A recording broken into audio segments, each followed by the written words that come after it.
بسم الله الرحمن الرحيم. அன்புள்ள சகோதரர்களே, ரசூலுல்லாஹி ஸல்லல்லாஹு அலைஹி வஸல்லம் அவர்கள் ஒரு துஆ கேட்டார்கள். அல்லாஹும்ம பாரிக் ஃபி உம்மதி ஃபி புகூரிஹா, அல்லாஹும்ம பாரிக் ஃபி உம்மதி ஃபி புகூரிஹா.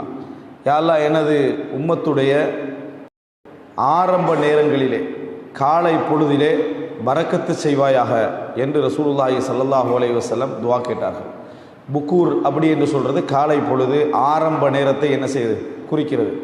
நபி அவர்கள் அல்லாஹும்ம பாரிக் ஃபி உம்மதி ஃபி புக்கூரிஹா, என் சமுதாயத்துடைய அந்த காலை பொழுதில் பரக்கத்து செய்வாயாக என்று ரசூலுல்லாஹி ஸல்லல்லாஹு அலைஹி வஸல்லம் ஒரு பிரார்த்தனை செய்கிறார்கள். நபி அவர்கள் ஒரு வக்துக்கு பிரார்த்தனை செய்த ஒரே பிரார்த்தனை இது மாத்திரம்தான். இந்த காலை வேளையில் என்னென்ன செயல்பாடுகள் எல்லாம் ஒருவன் ஈடுபடுகிறானோ அவருக்கு அதிலே நிச்சயமாக பரக்கத்து உண்டு. இந்த காலை வேளையில் எதற்கெல்லாம் ஒருவன் முயற்சி எடுக்கிறானோ அவருக்கு நிச்சயமாக அதிலே பரக்கத்து உண்டு. இந்த செய்தி அறிவிக்கக்கூடிய நபித்தோழர் சொல்கிறார், நான் எனது வியாபாரங்கள் எல்லாவற்றையுமே காலையோடு என்ன செய்து விடுவேன், ஆரம்பித்து விடுவேன். எல்லா வேலைகளையும் காலையோடு ஆரம்பித்து விடுவேன். அந்தளவு வசதி படைத்தவராக அவர் என்ன செய்தார், அதற்கு பின்னால் மாறினார் என்ற செய்தியை நாம் பார்க்கிறோம். அறிவிக்கின்ற நபித்தோழருடைய வாழ்க்கையில் இந்த துஆவுடைய பரக்கத்தை அவர் கண்டதான செய்தியை நாம் என்ன செய்கிறோம், பார்க்கிறோம். அல்லாஹும்ம பாரிக் ஃபி உம்மதி ஃபி புகூரிஹா, எனது உம்மத்துடைய அந்த காலை பொழுதில் பரக்கத்து செய்வாயாக என்கின்ற அந்த துஆ ரசூலுல்லாஹி ஸல்லல்லாஹு அலைஹி வஸல்லம் அவர்கள் கேட்டுவிட்டு செல்கிறார்கள் என்று சொன்னார். ரசூலுல்லாஹி ஸல்லல்லாஹு அலைஹி வஸல்லம் மதீனாவுக்கு என்ன செய்தார்கள், துஆ கேட்டார்கள், பரக்கத்து செய்யுமாறு. மக்காவுக்கு இப்ராஹிம் அலைஹிஸ்ஸலாம் துஆ கேட்டதை போல் துஆ கேட்டார்கள். ஒவ்வொரு தொழுகையிலும் நாம் இதே துஆவை கேட்கிறோம். அல்லாஹும்ம பாரிக் அலா முஹம்மதின் வ அலா அலி முஹம்மத், முஹம்மதுக்கும் முஹம்மதுடைய குடும்பத்தின் மீதும் பரக்கத்து செய்வாயாக என்று சொல்லி திருமணம் முடித்தவர்களுக்கு கேட்கிறோம், பாரக்கல்லாஹு லக்க.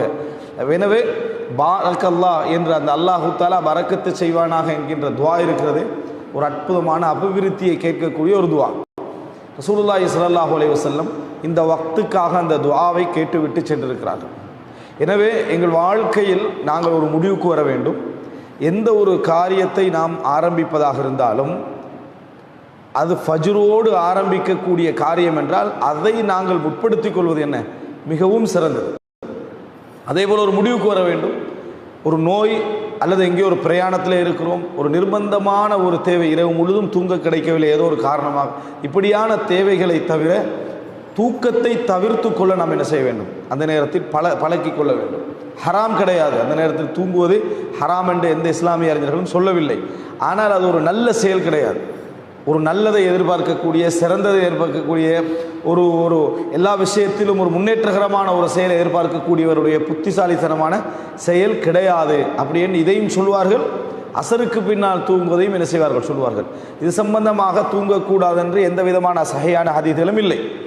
ஆனால் இந்த செய்தியை அடிப்படையாக வைத்து என்ன செய்வார்கள், இந்த முடிவை சொல்வார்கள். எனவே அன்புள்ள சகோதரர்களே, படிக்கக்கூடிய மாணவர்கள் காலையிலே மனநமிட வேண்டும் என்று நினைக்கக்கூடியவர்களுக்கெல்லாம் மிகவும் பரக்கத்தான நேரமாக இருப்பது இந்த காலை பொழுது தான்.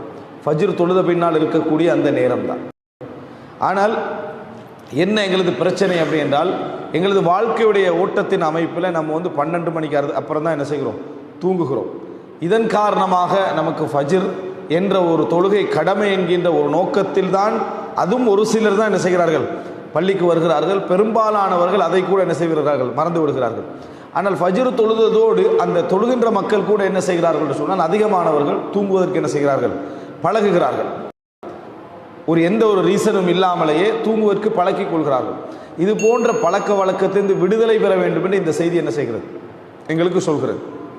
எதையுமே காலையோடு ஆரம்பித்து விட்டு ஒரு 9 மணிக்கு பின்னால் தூங்கினா கூட அது பிரச்சனை இல்லை. 10 மணிக்கு பின்னால் என்ன தூங்கினால் கூட பிரச்சனை இல்லை. காலை வேளைகளில் ஏதாவது ஒரு பரக்கத்தான ஒரு வேலைகளை, நமக்கு பரக்கத் வர வேண்டும் என்று நினைக்கக்கூடிய எத்தனையோ உழைப்பு இருக்கிறது, படிப்பு இருக்கிறது, இன்னும் எத்தனையோ அம்சங்கள் இருக்கின்றன. அவைகளுக்கு என்ன செய்ய வேண்டும், முயற்சி எடுக்க வேண்டும். ரசூலுல்லாஹி ஸல்லல்லாஹு அலைஹி வஸல்லம் உடைய துஆ ஞாபகம் வர வேண்டும். அல்லாஹும்ம பாரிக் ஃபி உம்மதி ஃபி புகூரிஹா, யா அல்லாஹ், எனது உம்மத்துடைய காலை பொழுதில் பரக்கத்து செய்வாயாக என்கின்ற அந்த துஆவுடைய நினைவு நமக்கு என்ன செய்ய வேண்டும், வர வேண்டும்.